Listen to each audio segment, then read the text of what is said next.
Welcome to Lockeroom Talk. It's head ball coach Dustin Wilson. I'm Terrence Summers. Last Friday night, the Jackets traveled 214 miles west to pay a visit to then 11-0 Mumford Cougars on a crisp, windy November night. The Jackets only gained 42 yards in the first quarter while punting twice, but in the second quarter, the Jackets' run game finally clicked as the Jackets drove and Devin Crenshaw found the end zone from 5 yards out to get the Jackets going. The Jackets went into half with a narrow 7-0 lead, but the momentum seemed to be on their side. Coming out of halftime, it was all Jackets as the defense really started to show while they are tops in the state. On the second play of the second half, Jalen Jones picked off Mumford's quarterback Bell and took it 30 yards to the house. The Jackets followed by a Leffridge 24-yard field goal, a Daniels 53-yard touchdown scamper, a Crenshaw 3-yard touchdown run, and a Tez Woodard 36-yard touchdown run to put the 11-0 Mumford Cougars to bed. The Jackets put an end to a historic Mumford Cougar season where the Cougars were averaging 43 points per game and only allowing 10. Jackets did that, Coach. Yep. That's man, you see all those numbers, and that's no different than us sitting here talking about ours. It's just you don't ever know when you play somebody you don't have no common opponents or anything, or don't know how big the kids are, and that's the first time Springfield High School's ever played them. Yep. So you don't know anything, but we do know we got a defensive style, a brand, and like to run the ball, and I think it just started to show in the second quarter, and I think fortunate for them we were starting to tick there in halftime, and it may in some people's opinion slow you down, but you come back out in the third quarter and we get to rolling and the clock gets to going fast, and something good too. I'm sure you'll ask me about seeing from the boys, but we handled it extreme chaos in the third quarter and escaped it and conquered it and come out on the other end of it. So a good ball game when you go into an environment with so many unknowns and 4 hours away. I don't care if it's 3 hours and 50 minutes, 4 hours. That's a big deal. It'd jack up our whole weekend getting back, and but we got it done. So hats off to the boys and the community for showing up, and all of them watching you, and it's good stuff. Let's do it again. The Jackets scored 38 points while only completing one pass, and the defense put on exhibitions. They forced the mighty Mumford offense to have as many punt yards as they did rushing yards on the game, and took the ball away from them 4 times. Outstanding night for the defense, Coach. Yeah, it was good stuff.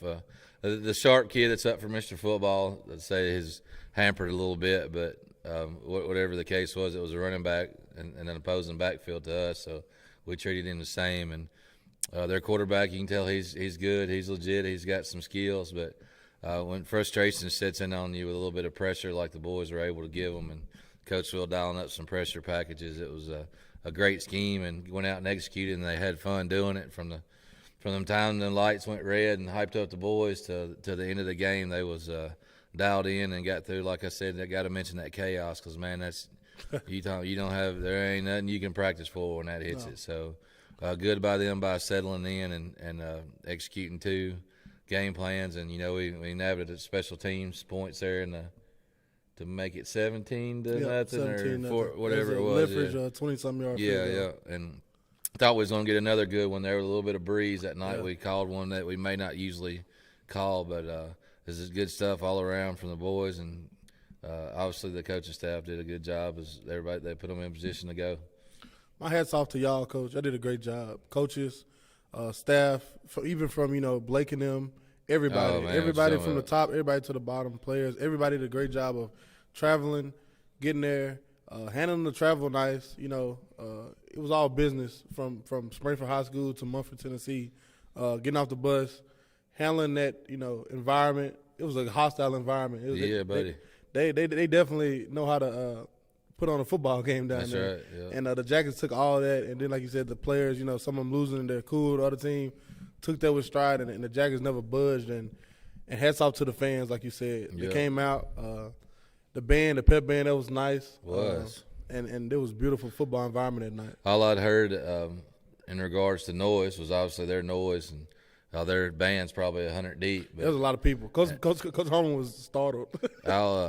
and this is not biased, and I don't hear a lot, if anything, from the crowd. But when you hear your band over there is after a 4-hour bus ride on a school bus, hats off to Wiggins and Miss Parchman for bringing the cheerleaders too. I mean, it's just a good football environment. You know, you talking about Blake and them, like there when you see us show up at a game, it's just, man, it's just a program. They get off, you put your stuff off, everybody knows where to go. They take care of us. The girls get to work. The guys set up the sidelines. The net's ready.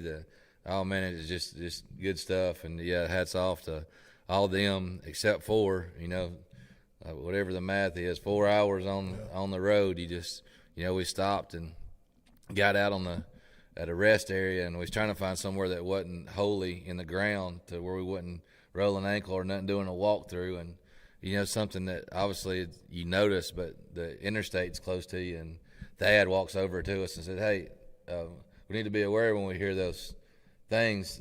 He called them something roasted or whatever, you know, when they're coming off. I was like, man, that's killer stuff, absolutely. So you know, that's just stuff that you don't think of, that we got staff members that take care of you. It don't matter what it is. We're I'm sure I'll get to eat those words this Friday, but we've learned, and it's just like going and executing a game plan. We learn, and next time we roll, we'll be ready for it. So yeah, hats off to all y'all traveling, you and Coach Holman and y'all's crew getting out there and bringing it to the fans. That's a big deal. So yeah, it was good program stuff, good experience for Mumford to see Springfield, and glad we ended up on the right side of it. Yes, sir. And speaking of all that stuff we just spoke of, do you think how hostile that crowd was and the far travel got the guys a good taste for this week? Because like, you know, that's a dynamic that, because I think we've seen at the rest area. I think Brentwood High. Brentwood come by us. Covington stopped with us. CPA passed us. Yeah. So you got everybody was traveling, but it's like when you're traveling that far. Luckily this week is not as far. Yeah. But and the guys going to that, they get that travel experience, because none of these guys have played a road playoff game until last week. Yeah, that's wild. So to go out there, you see them, they can see all these different things, see another school they're not familiar with, you know, and different environments. That last week, I think that was real good for practice, quote unquote. That's right. To head into this week. Yeah, I agree. Obviously, a lot of unknown this time, unless you're a couple of the sophomores that may be playing, and Flair and Q and them. We went to Henry County last year in the regular season. Obviously, everybody's cheer, everybody's voice, everybody's tailgate, all of it will be more intensified now when there's one team going home. But we've at least been there, seen that, heard the sirens, heard the horns, heard the people, know that we're going to dress in that old auxiliary gym, know how to get to the field. Like, there are some things, take out a 2-hour and 5-minute bus ride that we'll know a little bit about. Yes, it was definitely practice. You know, whether it's, hey, I'm going to get this sandwich and that's how I got to put my stuff on it, and there's my chips and my fruit, and seriously, it's all practice. So yeah, it's behind us now, and this will be the second time, so all experience helps. Speaking of this week, after the break, we'll look ahead to the next test for the Jackets as they take a trip to Paris, Tennessee.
Welcome back to Lockeroom Talk. Speaking of Henry County, the Henry County Patriots 10-2, averaging 35 points per game while allowing 13 points per game. They are a run it until you like it type of big physical team with a big physical offensive line. The Patriots have outscored their opponents 91-21 in the 2022 playoffs. The Patriots are well rested, and the road to Chattanooga in 5A West brackets runs through Paris, Tennessee. How many times in life, let alone in the high school football season, do you get a chance to right your wrongs? Friday night in Paris, we get that chance, Coach. Yeah, it's a different dynamic. You talk about playing somebody twice. The first thing we did Sunday was go watch the last game. You look back to when we just started 4A and started winning some playoff games. We played Pearl 4 times in 2 years, I think. So it's similar with that. There's some more experience if you're talking about it. Where how do you play them the second time? What do you do? How do you study it? All that and all your adjustments. But what a great game that first time. Hate to see somebody have to lose it, but here's the results, and now we got to get on the road. And you can talk about and compare scores or whatever you want, but man, that game went into overtime. It did. Just what do you expect from this one? Just some tough, hard-nosed kids, 2 programs battling it out. Hopefully everybody's healthy and just where there's just nothing else to talk about besides one team winning, you know what I'm saying? Right. So good stuff. It's quarterfinal football down to 8 teams. Henry County and Springfield's playing to host a game the day after Thanksgiving. That's enough said right there. Let's go get it. It's exciting. As we said, all the time in the beginning of the season, the different kind of matchups we would see and all that. It must be nice, just leaving Mumford, like we said, the hostile environment and all that, and the athletes Mumford had. Let's not get that confused. The running back was good. The quarterback was good. They had receivers. They had athletes all over the field. It has to be great to have that benefit of just seeing that. Like you said, we've seen running a lot this season. We've seen wing T. We've seen the I. Now we've seen Mumford. I've never seen one come out and, read option and then possibly throw it. Yeah, it was different. So we've seen everything now. Yeah. It has to be beneficial heading into this week. Of course, like you said, you've seen this opponent before this season. Yeah. 4th time now in 2 years, but it's kind of like I know you know me. It's great to have. It is right. And, of course, we're probably both programs are over-coaching, if you will, trying to figure something out. But, man, when that first ball goes up in the air Friday night and it's kickoff and it's time to go, both programs are going to revert back to what you do good and who you got and what you do. So, Council them does a good job. They've been nothing but killer host or preparing for a host. And, we didn't really know each other before that first regular season game last year. Because when we used to play them previously, it was his dad. That was the coach. So both coaches, staff, and kids and all, they know each other. And I'm sure social media, they're following everybody and knowing names. And it's just freaking killer high school football is coming up Friday night. I'm excited. Everybody's excited. It's the buzz is in the air. It's quarterfinals football time. Winner go home, and whoever goes home from this one's gonna be a tough one. But I know whoever do go home, the mutual respect on that field is going to be great because both programs know. That's the good part when you play somebody that you do know that wears that with them. Like, it'll be a killer brand of football coming out of both sides. Their boys are hearing the same thing as us, or they might not be telling them really because they know. Like, that's something that I ain't talked about a lot really. Like, we ain't going to spend time on something we already know. Let's try to get ready for something we don't. But killer football program will be a killer environment. I know our folks, that many that come 4 hours now. This one will feel like a short trip. So we'll be taking Paris, and we'll just see what happens at 7:00. Last season, the Jackets went into Paris, Tennessee, and held the Patriots out of the end zone for the first time at home in 7 seasons. Having won there before with the same group of core guys and knowing the environment you're going into, like you said earlier, it's a great advantage. At this point in the season, you don't have to ask. I usually ask, what do you expect to see out of the guys this week? At this point in the season, I don't have to ask that, Coach. And I know the great Ryan Rose, my coach at Hutch, once said before, we were number 2 in the nation, and the team we were playing were number 3 in the nation. Right for that game, if I have to say anything, get the hell out. Exactly what he told us. Right. Ain't no reason you don't have to hype this up. It is what it is. No, just you try to speed time up. Like, just hurry up and get to Friday. Like, if if you having a talk, if it's up to me to saying something pregame, like we're in trouble anyway, because I know they're all ready to go. They all talking about it, from Monday in our meeting. Like they remembered calls from last time. It was sharp and on point, and it's just all about finishing up our visualization tomorrow in our walkthrough and getting to Friday and getting through class and getting on that bus and just being available for the game and running as fast as you can and being as violent as you can and seeing who comes out at the end of the winter. Yes, sir. And as I did last week and I think the week before, if right now a message to the Jackets faithful, anything you got to say to them, like you said, 2 hours away, not as long anymore, so really not any excuses this time not to come on out. No. I think first we got to say thank you. Yes. I mean, I'm sure. How many did you look at your stream? How many it was last time? I know right now it's like 3,600, but I know during the game it was well over 1,500 people. Yeah, that many people watching the game. So there's probably more than one person watching the game if you average on the stream. So let's just say it was 2 on every 1,500 of them, 3,000 people. And I mean, how many ever we had there? Like, man, that's pretty freaking phenomenal to pick up your day and put 8 hours behind you, going 4 hours one way, watching a football game and coming 4 hours back. So first of all, thank you for the support. And I think that happens because of the boys. You know that it was needed. We can sit here and talk about it all the time, but that's just our community now. Like, that's what we do in the fall. So it's just cool to be a part of. So thank you for letting us be a part of it.